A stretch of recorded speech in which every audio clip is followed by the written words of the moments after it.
Hello दोस्तों, आपका YouTube study channel SAR classes में आपका स्वागत है। कल हमने 10 ही क्वेश्चन देखे थे 6 to 8 के लिए, जो कर रहे हैं शिक्षा शास्त्र, बाल विकास एवं शिक्षा शास्त्र का 10 क्वेश्चन देखे थे। उसमें से हम तबीयत खराब हो जाने के वजह से हमने 20 क्वेश्चन और नहीं करवाए थे। आज हम इस वीडियो में 20 क्वेश्चन देखेंगे। प्लीज़ दोस्तों, वीडियो अच्छा लगे तो लाइक और सब्सक्राइब कर दीजिएगा। चलिए चलते हैं क्वेश्चन पे। क्वेश्चन नंबर 11 है के अतिरिक्त बुद्धि के निम्नलिखित पक्षों का स्टेनबर्ग के त्रितंत्र सिद्धांत से संबोधित किया गया है। ऑप्शन नंबर ए है संदर्भगत, बी है अव्यवभूत, सी है सामाजिक, डी हमारा है अनुभाविक।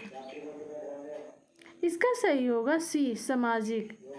स्टेनबर्ग ने बुद्धि का त्रितंत्र सिद्धांत प्रस्तुत किए थे। इनके अनुसार जो है तर्क करते व्यक्ति के मन में क्या है तथा वह सूचनाओं को किस ढंग से परिक्रमित करता है, यही बुद्धि है। त्रितंत्र सिद्धांत के 3 उप सिद्धांत हैं: संदर्भात्मक उप सिद्धांत, अनुभवजन्य उप सिद्धांत, तीसरा है घटक उप सिद्धांत। क्वेश्चन नंबर हमारा 12 है हार्वर्ड गार्डनर का बुद्धि का सिद्धांत पर बल देता है।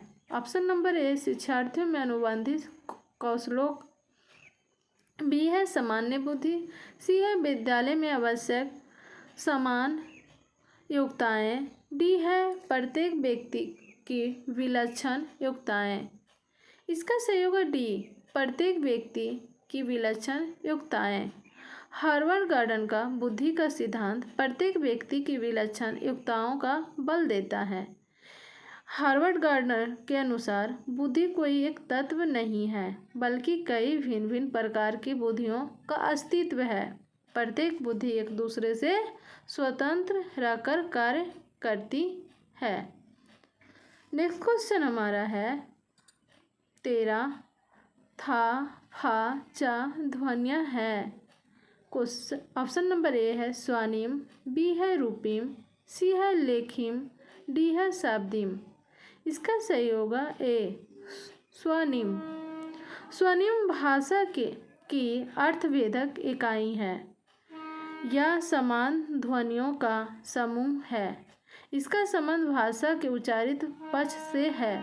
यह भाषा की विशेष लघुत्तम इकाई है। स्वनिम भाषा की विशेष लघुत्तम इकाई है। इसमें से एक से अधिक उपसर्ग होते हैं। उपयुक्त विशेषताओं के आधार पर कहा जा सकता है कि था, फा, चा आदि ध्वनियाँ स्वनिम है। क्वेश्चन नंबर 14 हमारा है कक्षा में जेंडर रूढ़िवादिता से बचने के लिए एक शिक्षक को, ऑप्शन नंबर ए है लड़कों को जोखिम उठाने और निर्भीक बनाने के लिए प्रोत्साहित करना, बी है लड़के लड़कियों को एक साथ अपारंपरिक भूमिकाओं में रखना चाहिए, सी है अच्छी लड़की अच्छा लड़का कहकर शिक्षार्थियों के अच्छे कार्य की सराहना करनी चाहिए, डी है कुश्ती में भाग लेने के लिए लड़कियों को निरुत्साहित करना चाहिए। क्वेश्चन नंबर 14 का सही होगा बी लड़के लड़कियों को एक साथ अपारंपरिक भूमिकाओं में रखना चाहिए।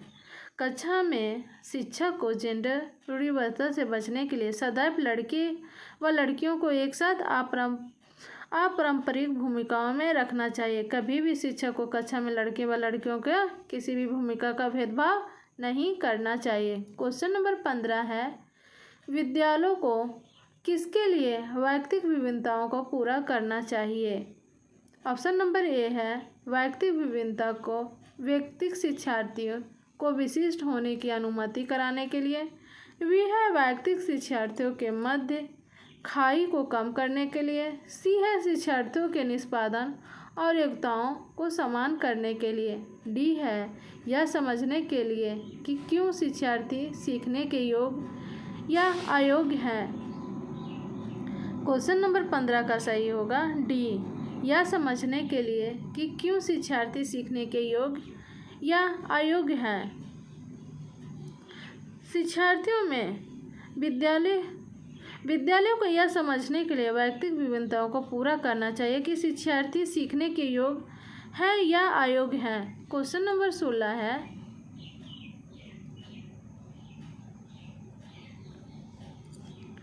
शिक्षार्थियों में वैयक्तिक विभिन्नताओं को संबोधित करने के लिए एक विद्यालय किस प्रकार का सहयोग उपलब्ध करवा सकता है।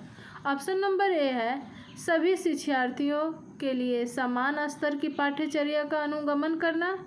बी है, बाल केंद्रित पाठ्यचर्या का पालन करना और शिक्षार्थियों को सीखने के अनेक अवसर उपलब्ध कराना।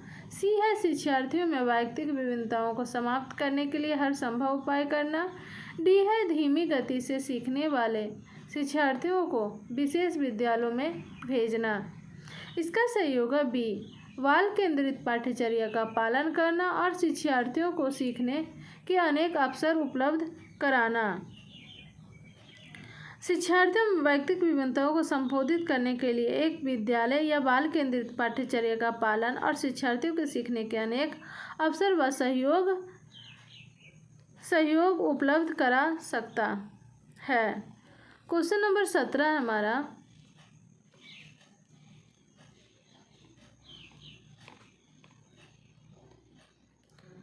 सतत और व्यापक मूल्यांकन पर बल देता है। ऑप्शन नंबर ए है, बोर्ड परीक्षाओं की अनावश्यकता पर। बी है, सीखने को सुनिश्चित करने के लिए व्यापक स्केल पर निरंतर परीक्षण।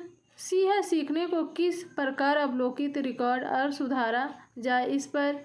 डी है, शिक्षण के साथ परीक्षाओं का सामंजस्य। 17 का सही होगा सी, सीखने को किस प्रकार अवलोकित, रिकॉर्ड और सुधारा जाए इस पर सतत एवं व्यापक मूल्यांकन बच्चों के आकलन को निरंतर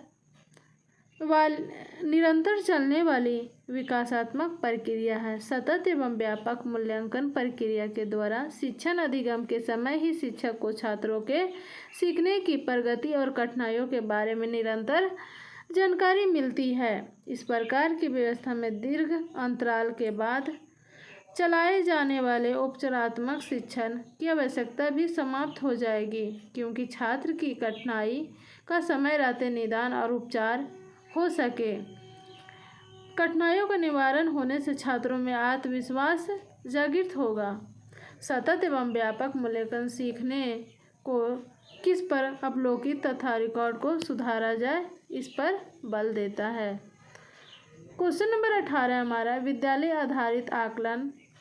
ऑप्शन नंबर ए है, शिक्षार्थियों और शिक्षकों को अंगभीर और लापरवाह बनाना। बी है, शिक्षा बोर्ड की जवाबदेही कम कर देता। सी है, सार्वभौमिक राष्ट्रीय मानकों की प्राप्ति में बाधा उत्पन्न करता है। डी है, परिचित वातावरण में अधिक सीखने में सभी शिक्षार्थियों की मदद करता है। इसका सही होगा डी, परिचित वातावरण में अधिक सीखने में सभी शिक्षार्थियों की मदद करता है। सीखने की तत्परता या सीखने के 7 तथ्यों में शिक्षार्थियों का वर्तमान संज्ञानात्मक स्तर की ओर संकेत करती है।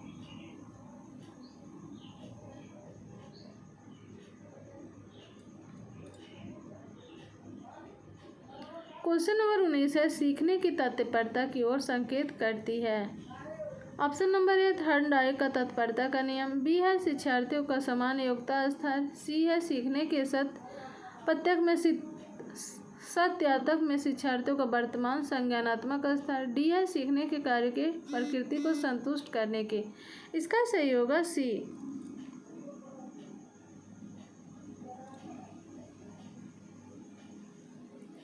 सीखने की तत्परता में सीखने के सत्यातक में शिक्षार्थियों का वर्तमान संज्ञानात्मक स्तर होना जरूरी है।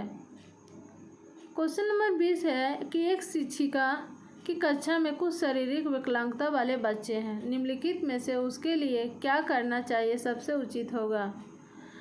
ऑप्शन नंबर ए हमारा है, पोलियोग्रस्त बच्चे अब एक गाना प्रस्तुत करेंगे। बी है, पहिया कुर्सी वाले बच्चे हॉल में जाने के लिए अपने समवयस्क साथी बच्चों से मदद ले सकेंगे। सी है, शारीरिक रूप से असुविधाग्रस्त बच्चे कक्षा में ही कोई वैकल्पिक गतिविधियां करा सकते हैं। डी है, मोहन खेल के मैदान में जाने के लिए आप अपनी वैसाखियों का प्रयोग क्यों नहीं करते हैं? इसका सही होगा सी। शारीरिक रूप से असुविधाग्रस्त बच्चे कक्षा में कोई वैकल्पिक गतिविधि कर सकते हैं। एक शिक्षिका के कक्षा में कुछ शारीरिक विकलांगता वाले बच्चे हैं। शिक्षिका के लिए यह कहना सबसे उचित होगा कि शारीरिक रूप से असुविधाग्रस्त बच्चे कक्षा में ही कोई वैकल्पिक गतिविधि कर सकते हैं। क्वेश्चन नंबर 21 है के अतिरिक्त निम्नलिखित में से सभी के कारण अधिगम अक्षमता उत्पन्न हो सकते हैं। किसको छोड़कर हम अधिगम अक्षमता उत्पन्न हो सकती है? ऑप्शन नंबर ए संस्कृति कारक, बी है सेरेब्रल डिसफंक्शन, सी है संवेगात्मक विधान, सी है व्यवहारगत विघन। इसका सही होगा ए संस्कृति कारक। सामान्य भाषा में अधिगम अक्षमता का तात्पर्य सीखने की क्षमता अथवा योग्यता की कमी या अनुपस्थिति से है।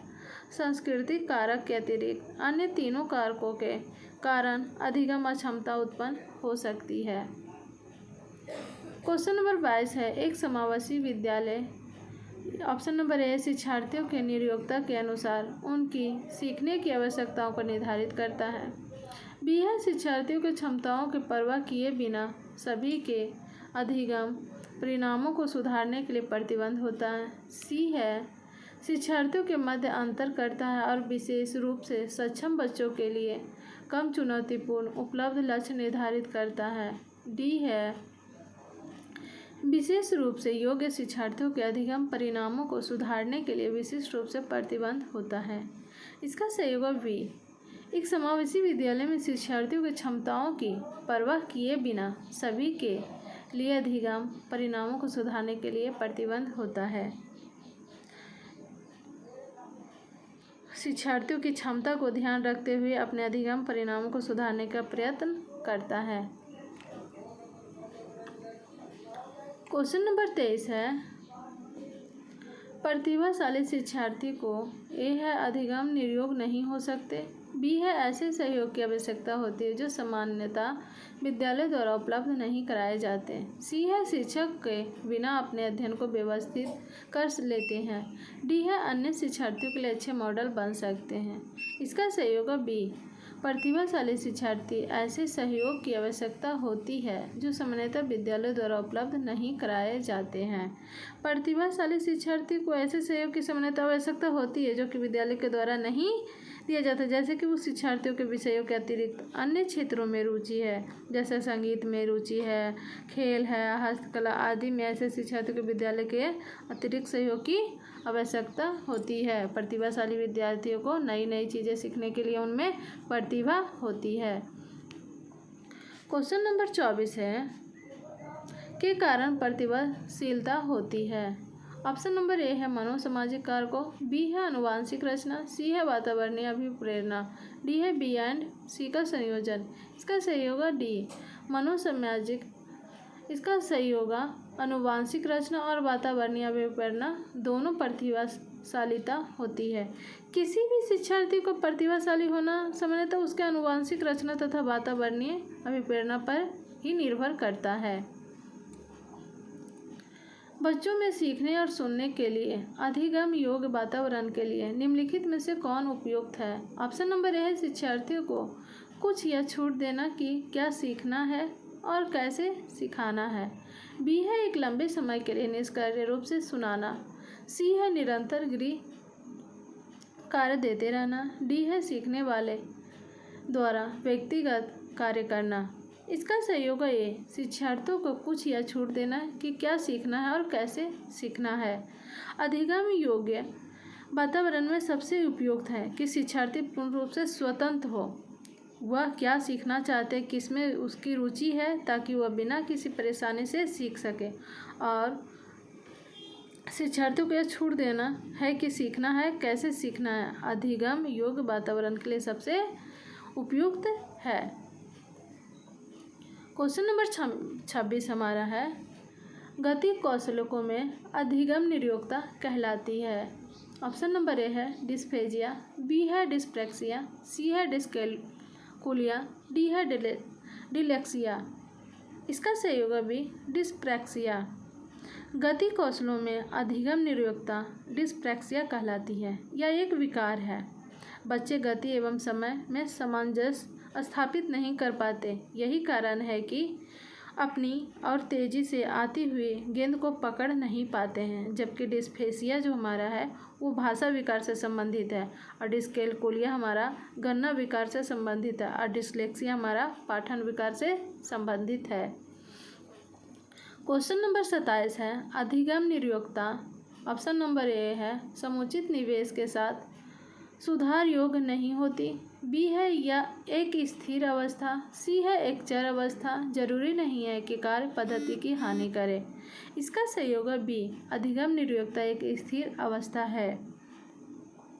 अधिगम निरोक्ता से तात्पर्य उन विकारों के समूह से है जिनके कारण किसी व्यक्ति में सीखने, पढ़ने, लिखने, बोलने, तर्क करने तथा गणित के प्रश्न हल करने आदि में कठिनाई होती है। अधिगम निरोक्ता अस्थायी स्वरूप का होता है, अर्थात वह व्यक्ति विशेष से आजीवन विद्यमान होता है। क्वेश्चन नंबर 28 है के अतिरिक्त निम्नलिखित समस्या समाधान की प्रक्रिया के चरण है। ऑप्शन नंबर ए है परिणामों की आशा करना। बी है समस्या की पहचान। सी है समस्या को छोटे हिस्सों में बांटना। डी है संभावित युक्तियों को खोजना। इसका सही होगा ए, परिणामों की आशा करना समस्या समाधान की प्रक्रिया का चरण नहीं है। क्वेश्चन नंबर 29 है एक शिक्षक को ऑप्शन नंबर ए है व्याख्यान पर अधिक ध्यान देना चाहिए और ज्ञान के लिए आधार उपलब्ध कराना चाहिए। शिक्षार्थियों द्वारा की गई त्रुटियों को एक भयंकर भूल के रूप में लेना चाहिए और प्रत्येक त्रुटि के लिए गंभीर टिप्पणी देनी चाहिए। सी है शिक्षार्थी कितनी बार गलती करने से बचता है, इसे सफलता के माप के रूप में लेनी चाहिए। डी है जब शिक्षार्थी विचारों को संप्रेषित करने की कोशिश कर रहे हो तो उन्हें ठीक नहीं करना चाहिए।